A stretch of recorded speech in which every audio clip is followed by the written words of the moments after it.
Hi, for episode 29 of the World Map Podcast. Welcome everybody to this week's show. Good to have you this week. If you're returning for just the second time, a lot of people joined us last week for the first time.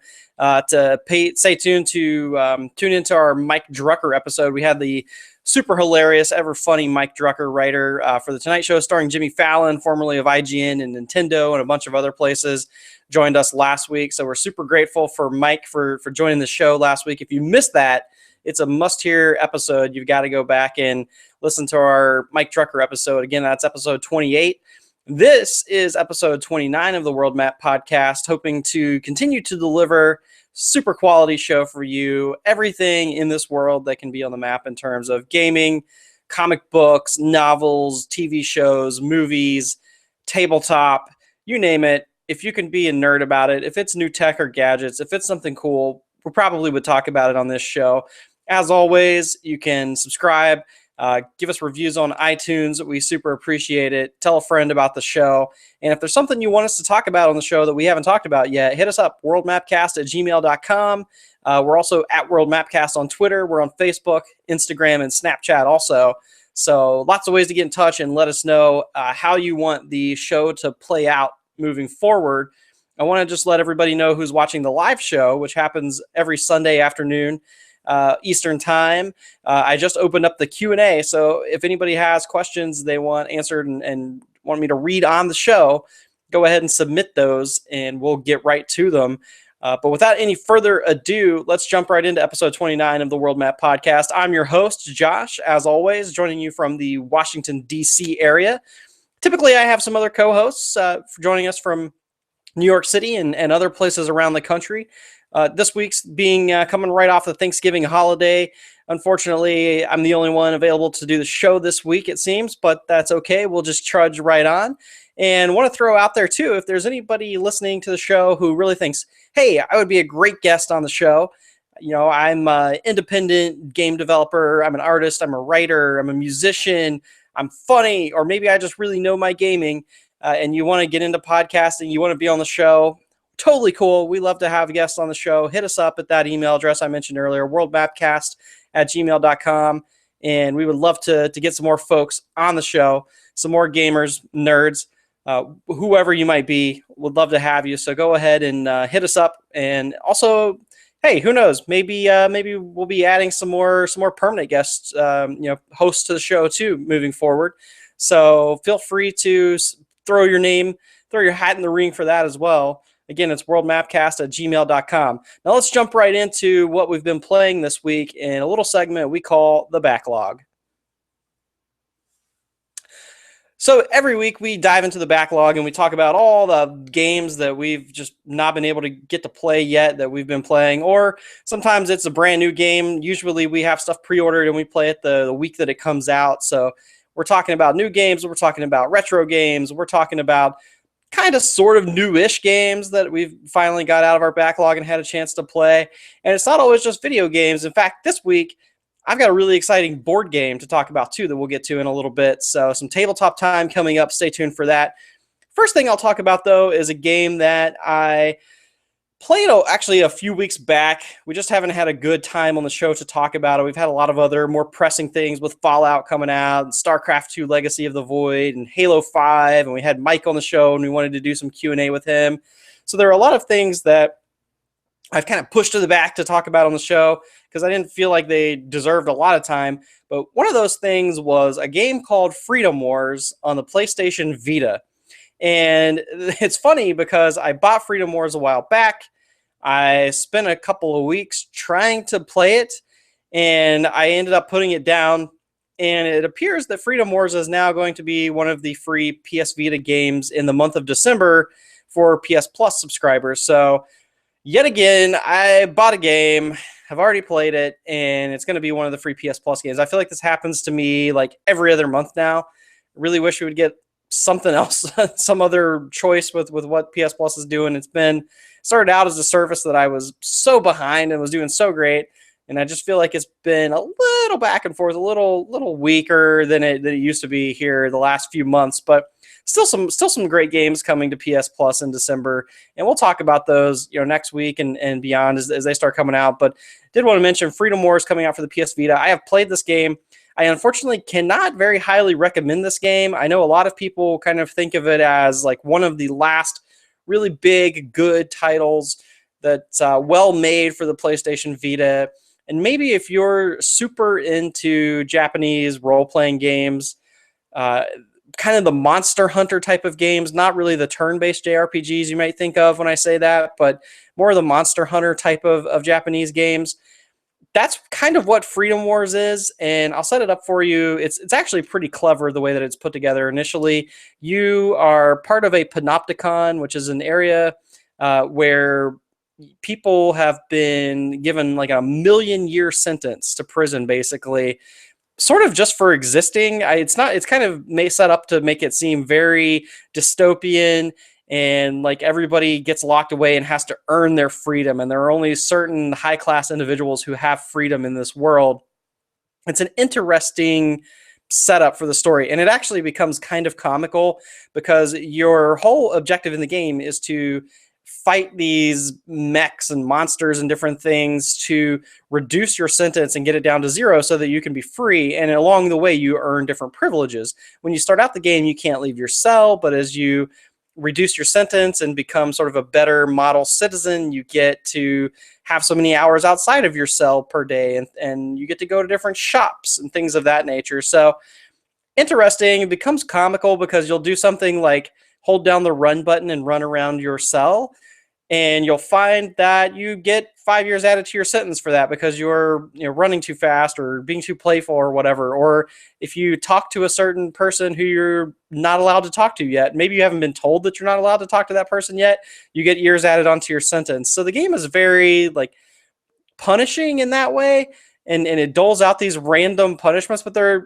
kind of funny in the way that it does it, because the whole thing of the game is you can clear away time a little bit faster than it gives it to you mostly, but it's just kind of interesting how they just dole out random sentence years to you to keep you playing the game longer, and that's kind of how the story of the game gets dragged along. And there are different types of mission structures and different things you have access to, different types of missions you can go on as you reduce your sentence and become a higher level citizen. Now, all that good stuff aside, all that really cool sounding stuff aside, the gameplay, unfortunately, is atrocious. It's really bad. It's horrible. I've seen lots of people who like the gameplay, who say that they think it is good. And there are people who I very much respect their gaming opinion, Greg Miller being one of them. I know he loves this game.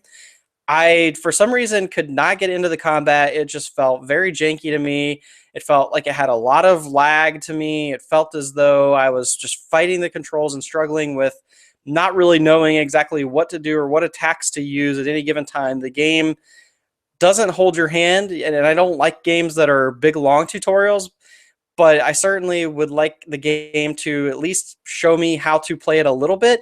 And I think part of it is that it tries, but the instructions of the game get buried behind so much just really dry dialogue, behind trying to weave in a story at the same time as trying to teach you how to play the game, trying to teach you how to play too many systems at once, because the combat is certainly only one piece of the game. There is a lot of focus on navigating menus to do weird selling and crafting and donating and finding other areas and paying things forward to get new abilities that don't go against your sentence. For example, you can unlock certain things that would have been a penalty and added to your sentence no longer will be. So the core idea behind the game is interesting to me. I like what it's trying to do, but I just could not have much fun with the moment-to-moment gameplay, and the combat just felt really bad to me.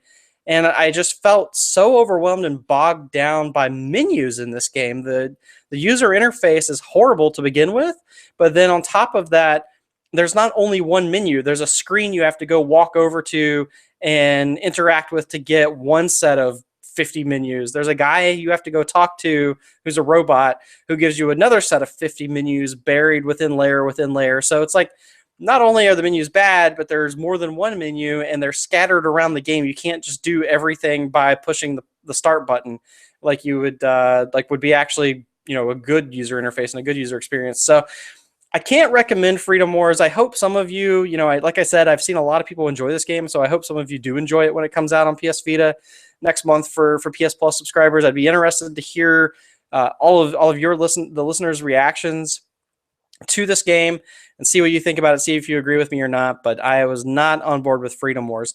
I did try a game over the Thanksgiving holiday on my Vita called Nova 111. And this is a game by Curve Studios. You know them well, I'm sure. And Nova 111 is a fun little spaceship exploration puzzle game.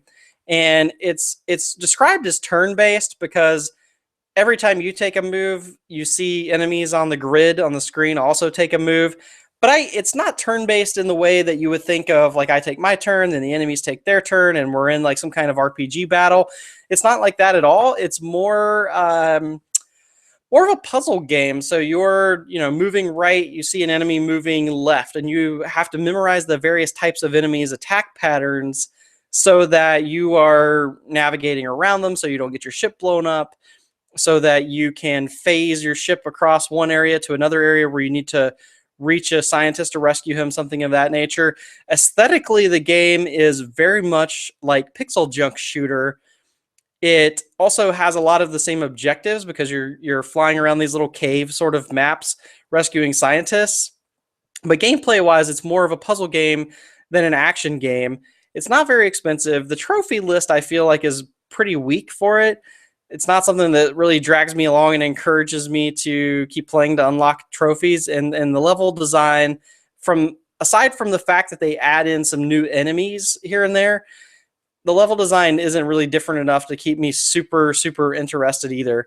So I'm not totally behind Nova 111, but I had fun with it. It's a pretty cheap game. If you need something to play on your Vita, I think it's still on sale. I recommend maybe download that. I think you'd have more fun with it than I did with Freedom Wars. Also on the Vita, new to the Vita, but not a new game, but remastered. I use that word lightly, kind of remade, let's say, ported over to the Vita, is the old SNES classic Super Star Wars, based on the original Star Wars movie. And this game is not as good as you remember it being. Really the only change that they've made for the Vita version is that they've added a save feature in there so that you can save your game at the beginning of a level or something. Now, bear in mind, it still uses the traditional lives and continues system. So if you save your game, let's say at the beginning of level 2, and you've already died so much that you've used all your continues and you have 2 lives left, it's not the kind of thing where you're going to like die and then get to go back with everything at the beginning of level 2. It's not the kind of thing where you can save your game and then kind of go and collect more continues or lives. It's not like that at all. It's more of like a traditional, like if you play a ROM on an emulator on your PC and you're using that save state feature, it's more like that. So how many ever continues and lives you have left when you save your game, when you load it back up, that's exactly where you're going to be. So it adds a little bit of cushion for you, but it's still a pretty brutal game to get through. It's still a little tough to get through it in the allotted amounts of lives and continues. So just bear that in mind. The game is not super easy, and I don't want a super easy game. I like old school, classic, retro, challenging games, Mega Mans and Contras and things like that. Don't get me wrong. But this game is punishing primarily because the hit detection isn't great, and there's a little bit of weird input delay in the controls. Characteristic of a lot of games from that generation. It probably is one of the better licensed games of that time period, certainly. But I just can't say it's like a game that I was super excited about playing when I went back and played and downloaded it. I thought I would be more into it than I was, and I beat the first couple of levels, and by the third level, I was really just sort of hating life. There's one area where there's kind of like a platforming area, and there are these things inside a sand crawler that you're navigating through, and they're like coming down trying to smash you on a conveyor belt.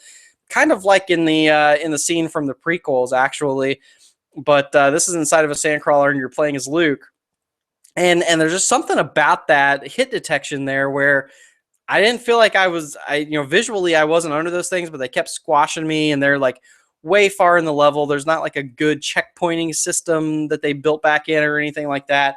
So I just got kind of frustrated and felt like I could be spending my time probably having more fun playing something else. So if you were a big fan of Super Star Wars and you really remember what it was like, you really truly remember, like you've played it recently enough that you're still a huge fan of it and you want to bring it over and play it on the Vita, then it's a pretty true to life recreation of that game. It's done very well as far as that goes.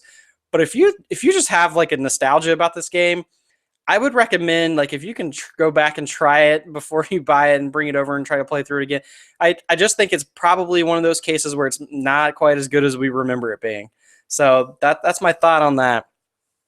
Now, I did continue to play Halo 5 this week, and let me tell you, I kept thinking, I'll fire up the old Xbox, I'll play one game of Halo 5, one or two matches, and then I'll shut it down and I'll get it back, turn on my PS4, get back into Fallout 4.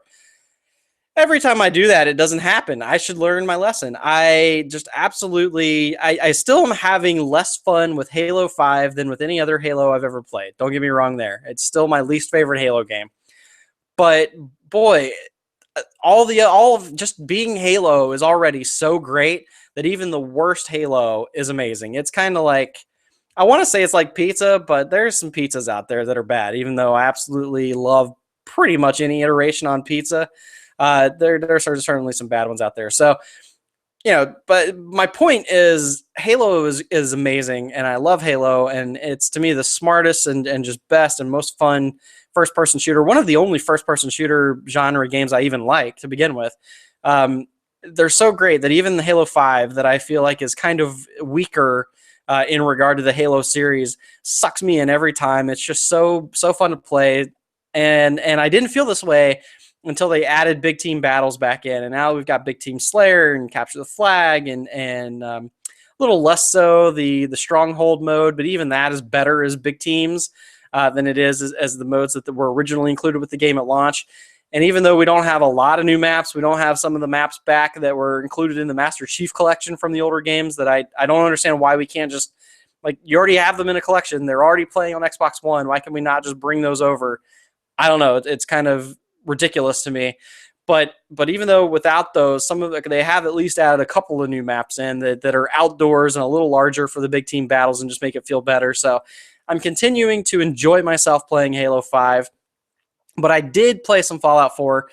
Not nearly enough, man. Let me tell you, traveling over Thanksgiving break, I was in West Virginia visiting family out in the mountains, out in rural country West Virginia, and the internet there is like really slow. You're lucky to get like 3 megabit connections, and they call that broadband. I wanted to like shoot my foot off, but I couldn't get remote play to work on my Vita, even though I get it to work fine, when I'm on faster connections, and my host PS4 obviously is on a really fast connection here in the DC area, but I couldn't get remote play to work. So I was just, I was cranky, man, because I couldn't play Fallout 4. But I did get to play a little bit before I left out for the week, and I'm hoping to jump back into it today. Let me tell you, Fallout 4 is just continuing to be a really strong contender for my game of the year. And it's kind of strange because it's not an extremely well-made game.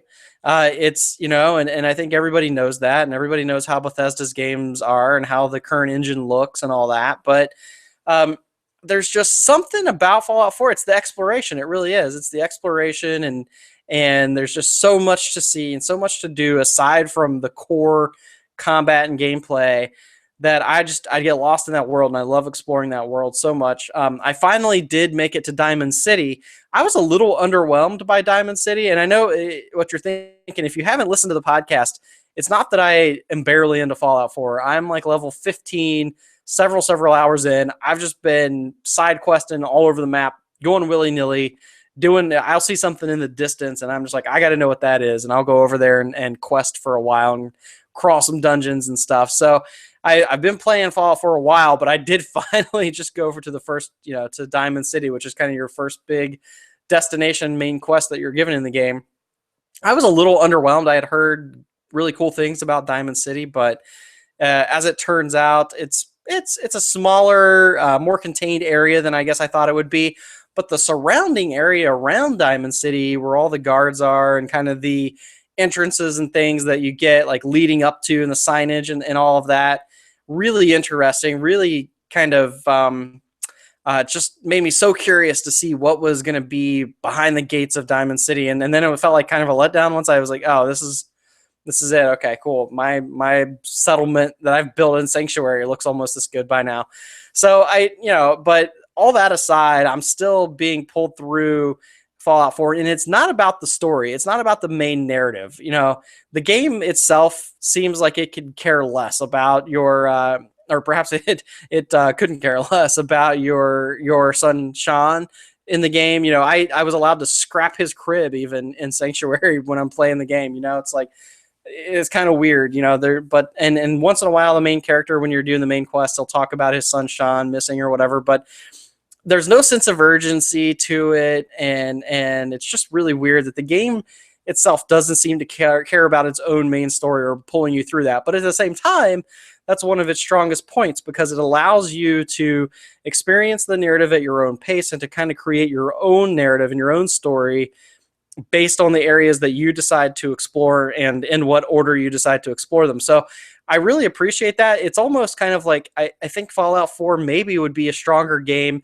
without trying to feed us a main quest narrative, and just let us go around and live in this world and accomplish different side quests as we come across them, and sort of build our own main narrative around our character, less than trying to once in a while, every 10th hour of the game, go back to this main story that they've written and try to think, oh, yeah, that's right. I'm supposed to be really concerned that my son's missing right now, and I'm chasing after him. And I guess there are some of these other characters that I know and maybe I would feel closer with if I was with them more often. But nah, it's mainly just me and my dog out there in the wasteland exploring a lighthouse or a satellite dish or something interesting that I see on the horizon and decide to go after. And those are the moments where my story is like no one else's story, and where the game really shines through as being a strong game to me personally. So that's all of the video games that I've been playing in my backlog this week. But I also finally got my hands on Cryptozoic's new Ghostbusters, the board game. Well, let me tell you, that thing is pretty cool. Now, if you aren't aware, we have a short video series on the World Map podcast called Map Key, and that's on our YouTube channel. You can just go search for Map Key, the World Map podcast, find episode number 2 of the Map Key, and there I talk about, I did my unboxing video for Ghostbusters, the board game. I talk a little bit about the struggles that the Kickstarter had and that Cryptozoic had getting the board games actually in the hands of backers and some of that stuff. And in that video, you can see some of the different pieces that come with the game and the game board tiles and all that stuff. So if you want to see what all this stuff I'm about to talk about looks like, go check out our Map Key video for the Ghostbusters, the board game unboxing. Now, how does the game actually play?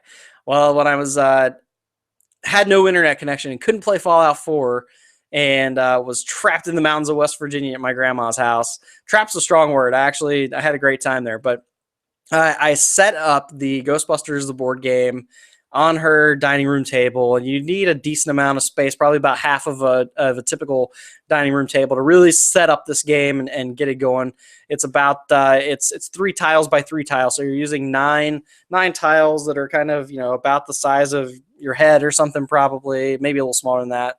And you're hooking those together based on how scenario cards tell you to lay them out. So you're sort of creating the game board map, if you will, or the world map, if you will, for each game based on how a scenario card tells you to lay it out. And on that scenario card, it also tells you where does the Ecto-1 start on the map. So you have a little Ecto-1 figure, and all of your Ghostbusters technically start within that figure. So they have to emerge from the Ecto-1 at the beginning of each match. Now, the scenario card also tells you where to place ghosts on the map and what level ghosts to place on the map. So some of the different figurine ghosts are different levels than the other ones.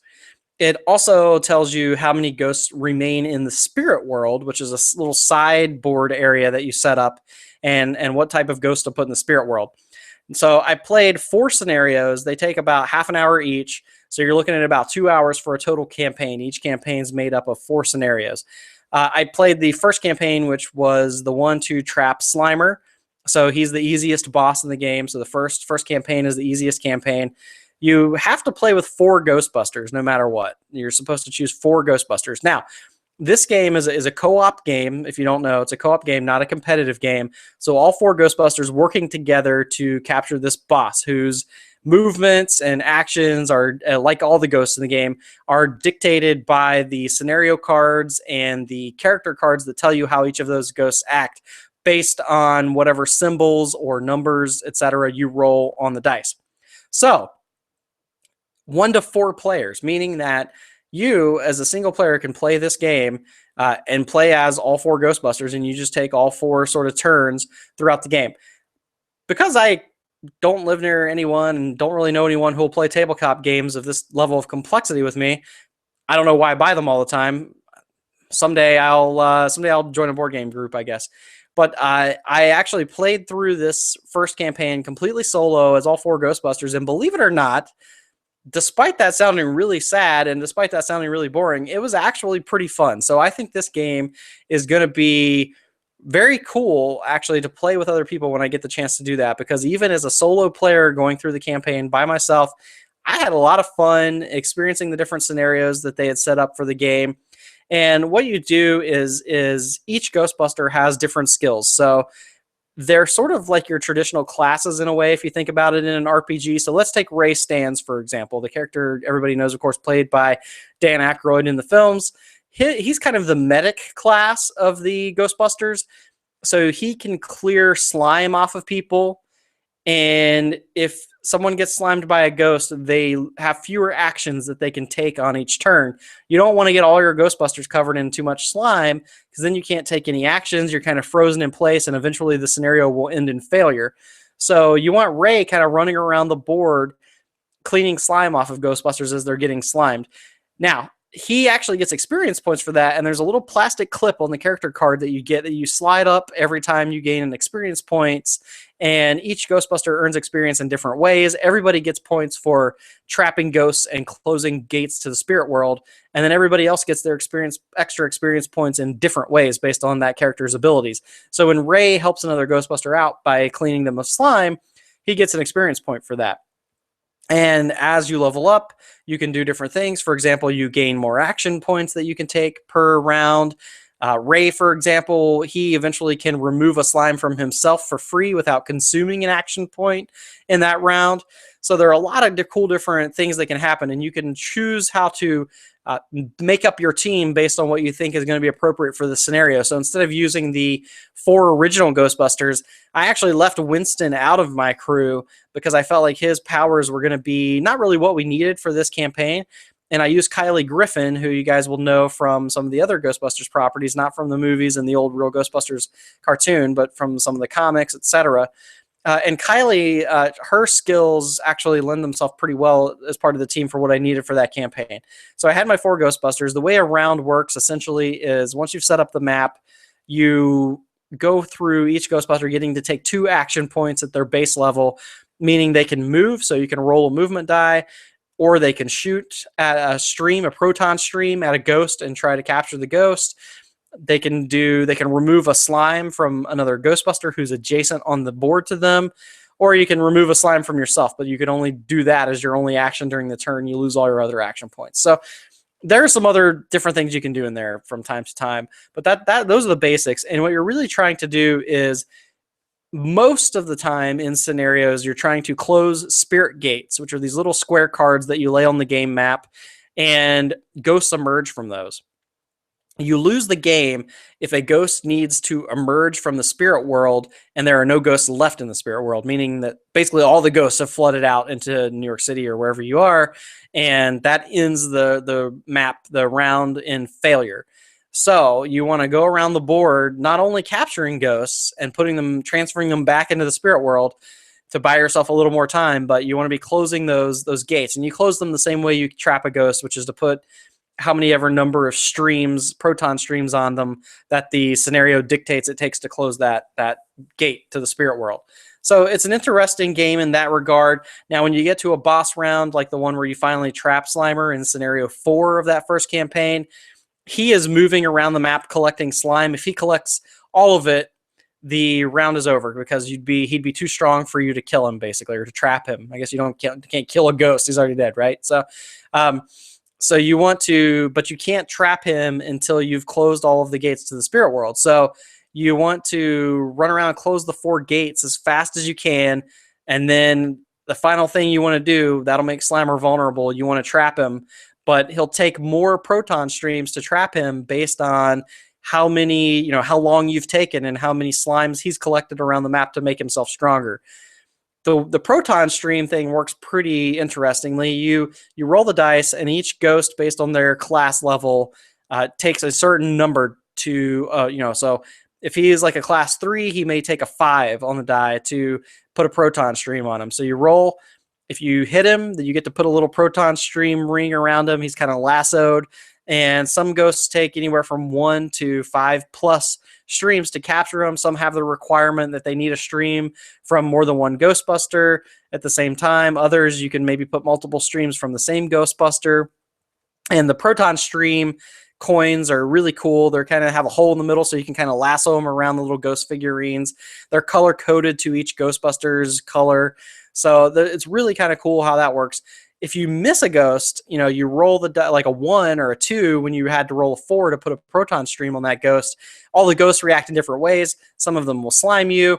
Some of them you roll a die and you make them move in a random direction. If there happens to be another Ghostbuster standing there, they'll get slimed, obviously.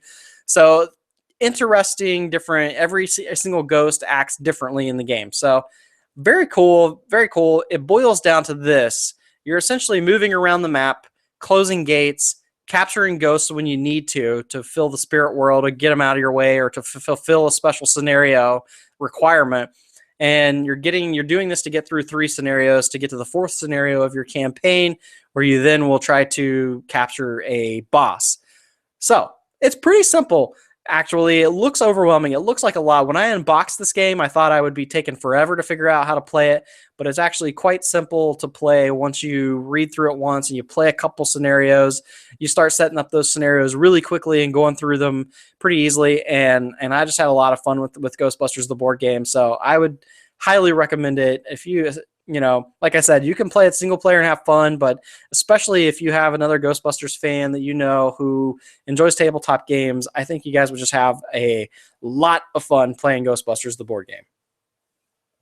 So that's it this week for the backlog. I'm not actually even going to call in the news motorcycle this week because being Thanksgiving week, it was a terribly slow week for news. What I will say, this plays into the Ghostbusters theme this week. I wanted to mention that Coca-Cola, it was revealed this week that Coca-Cola re-registered the Ecto Cooler trademark. So, we've got that movie coming out next year in the summertime. I feel like we're probably going to be refreshing ourselves, cooling off with a nice swig of ice cold Ecto Cooler coming up soon. I got a feeling we're going to see the Ecto Cooler back on the shelves. Kids, ask your parents what Ecto Cooler is. That's all. So I'll move on into the next segment where we talk a little bit about non-gaming in the segment we call We Have Hobbies. So my We Have Hobbies contribution this week is another book that I've read, and it's a little misleading to say it's non-gaming related because it actually is gaming related. And for those watching the live show, you can see it right there on the shelf behind me. But for everybody else, it's a game called Game Over. By the way, this thing has a ridiculously long title, but it's called Game Over, Press Start to Continue, and The Maturing of Mario. So Game Over, Press Start to Continue, The Maturing of Mario. So this book actually has been out for a while. It did re-release with some new chapters, and even those are a little older. But essentially what this book is about is it's a history book. And don't let that turn you off because this is a history book you'll fall in love with. I found this book it was just such an enjoyable read. So Game Over, Press Start to Continue, The Maturing of Mario is about the history of how Nintendo essentially revived the gaming world and took it over and really just ran the show for several years. And it's really too the story of how they did that in America and set up Nintendo of America, and how really their success in the US uh, is what propelled Nintendo in a large way into being the real market leader in video games in the 1990s, and really synonymous with video games. And what even today, even though their position in the market is pretty weak compared to Sony and Microsoft, uh, a lot of people still will call video games Nintendo's, and still really refer to Nintendo as kind of the video game people, right? But now, as hardcore gamers, of course, we know that's not really the case anymore.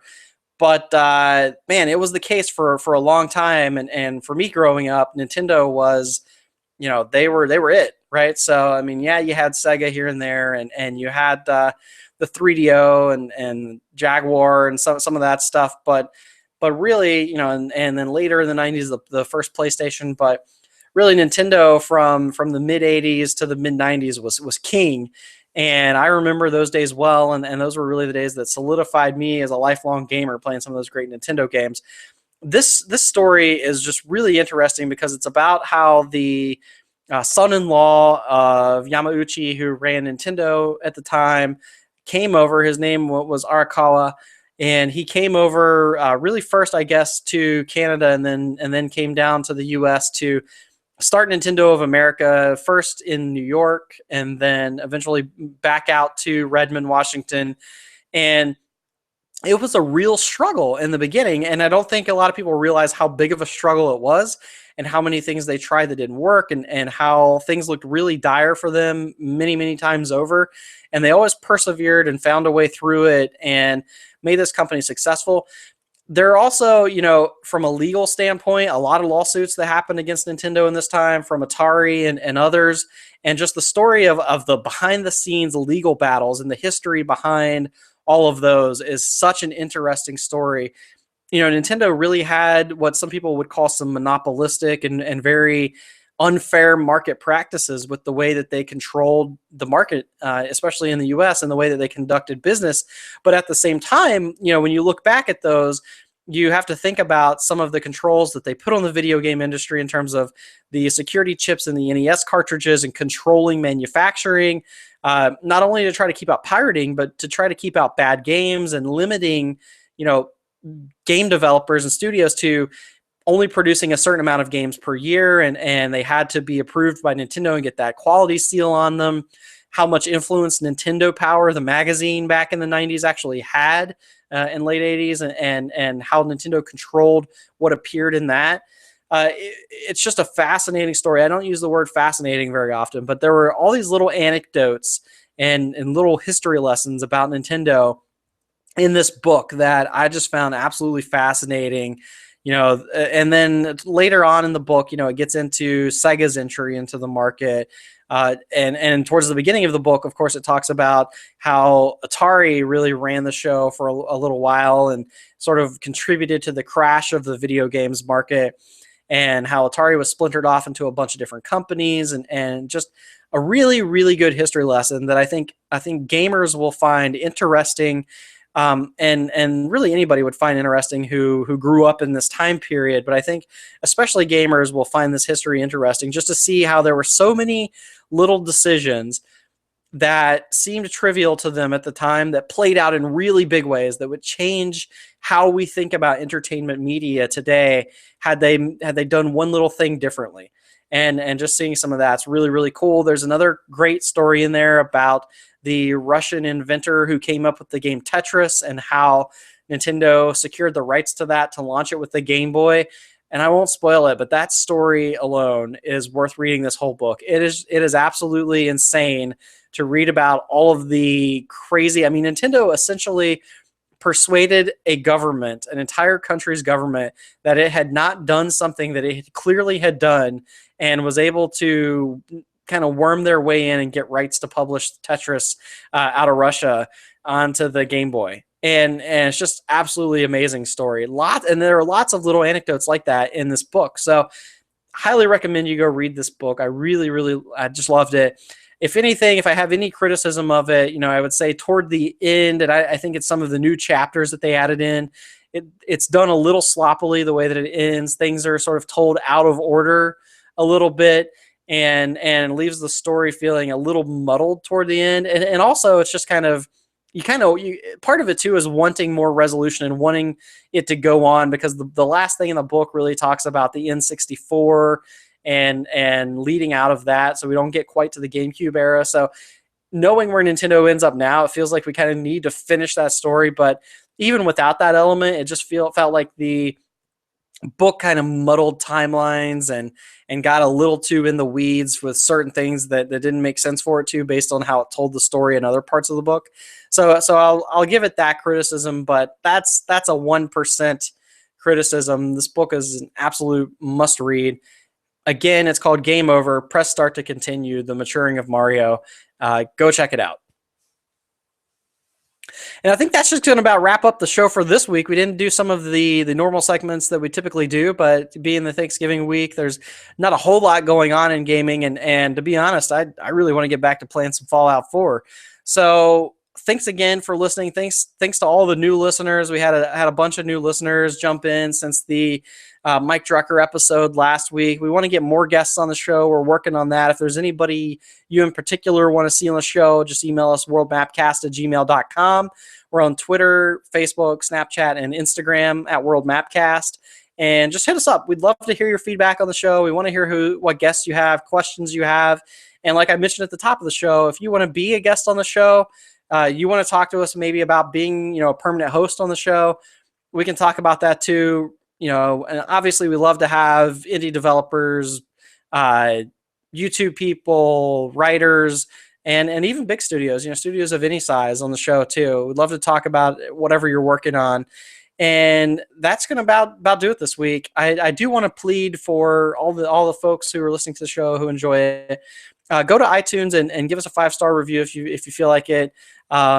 Really going to help with discoverability of the show and allow us to get more guests and do more big things.